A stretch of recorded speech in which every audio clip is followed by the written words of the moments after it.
Mga kababayan, ang pambansang awit ng Pilipinas.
Good day, everyone. This is Grace Bation. My report is about the disqualification of election case of Ferdinand Marcos Jr.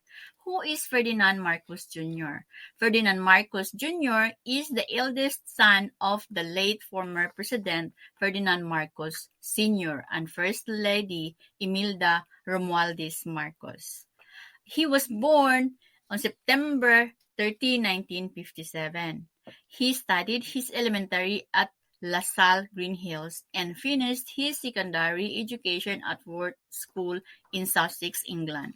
Completed his undergraduate studies at Oxford University and graduated with a special diploma in social studies.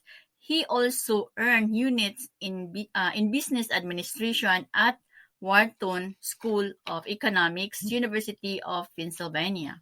His sibling was Amy and Irene Marcos Araneta. His father, Ferdinand Sr., had been a representative at the 2nd District of Ilocos Norte. When he was born and became senator, 2 years later, he was only 8 years old when his father was first inaugurated as the 10th President of the Philippines in 1965. But because Ferdinand Marcos Sr.'s terms was extended by his 1972 declaration of martial law, Marcos Jr. turned 18, the Philippines' age of legal majority, with his father still president in 1974.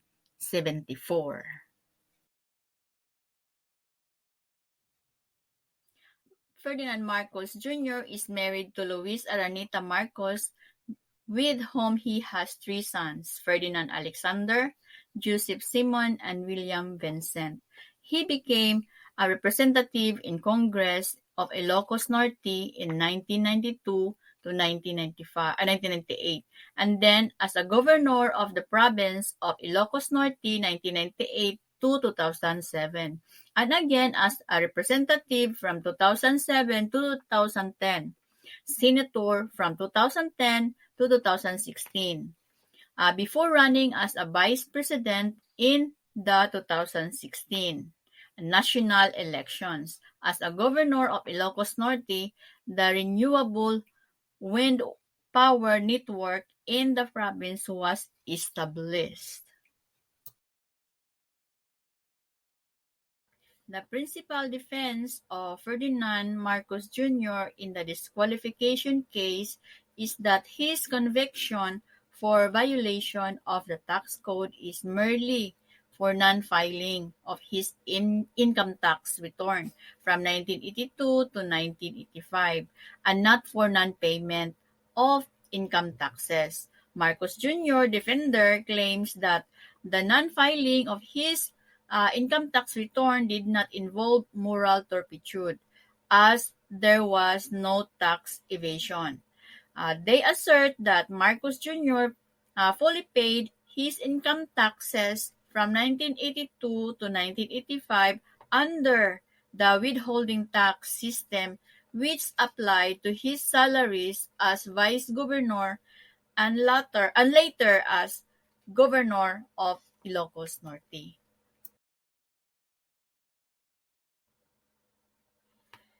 In my opinion, as a chairman of the COMELEC, as if I would let Marcos Jr. run for the presidential election and let the people decide instead of entertaining this election's problem. It would be better to prepare in advance for the upcoming election so that it could be successful and harm-free to the people. And on the other hand, the basis that Marcos Jr. cannot hold office if Marcos Jr. has been sentenced for a crime more than 18 months or crime involving moral turpitude. It's not a sentence imprisonment. Marcos Jr. will be convicted, but his punishment is fine only.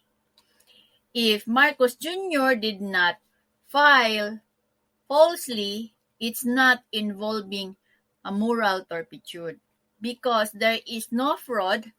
Therefore, Marcos Jr. is qualified for his presidential candidacy.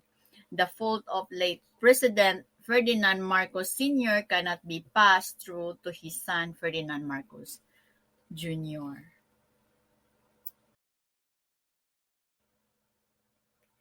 And in the case of Edgar Teves versus the Commission on Elections and Herminio Teves, the facts of the case, in October 2007, petitioner was officially disqualified to run for a congressional seat in the May 2007 election because of Sandigan Bayan decision rendered against him in 2005 involving a crime allegedly of moral turpitude.